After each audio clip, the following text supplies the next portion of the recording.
سګرټ یو اوږد سلنډر دی چې په منځ کې د سوځېدو وړ مواد لري او د تمباکو د استعمال تر ټولو عمده ډول دی.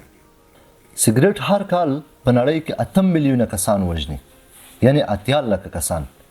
سګرټ په خپل ترکیب کې 7000 ډوله کیمیاوي داسې مواد لري چې د انسان لپاره دا هر یو خورا خطرناک دي. موږ تاسو خو له عادي سګرټو سره اشنا یو، خو تاسو به نه وي اورېدلي چې برېښنايي سګرټ تاوان نه لري، بلکې دا خبره په خپل ذات کې بالکل غلطه ده، ځکه چې هر هغه لوګی چې زموږ سینې ته زموږ سږو ته رسیږي زموږ لپاره خورا خطرناک دی. په نړۍ کې شاوخوا 23% خلک تمباکو کاروي.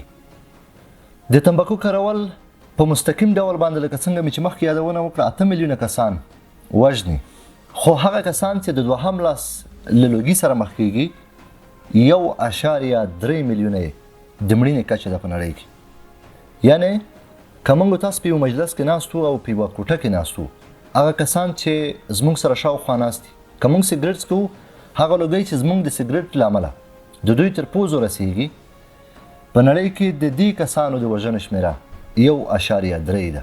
یعنی 14 لکه کسان د دوهم لاس د لوګي له امله مري.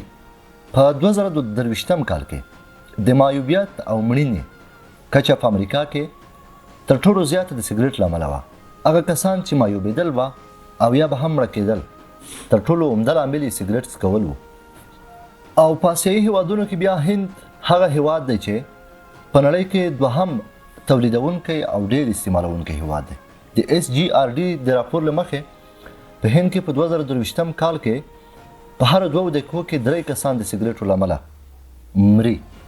د روغتیا نړیوال سازمان د څېړنو له مخې که یو سګرټ څکونکی سګرټ پرېږدي نو د هغه سږي خپل عادي حالت ته 12 کاله وروسته راګرځي.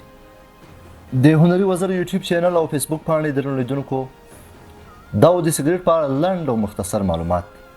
هیله ده دوستانو چې دغه ویډیو به مو د پام وړ ګرځېدلې وي، او زه هیله لرم چې هغه کسان چې سګرټ څکوي د دې خطرناکې او وژونکې مادې له عادت او ناروغۍ څخه ځان وژغوري.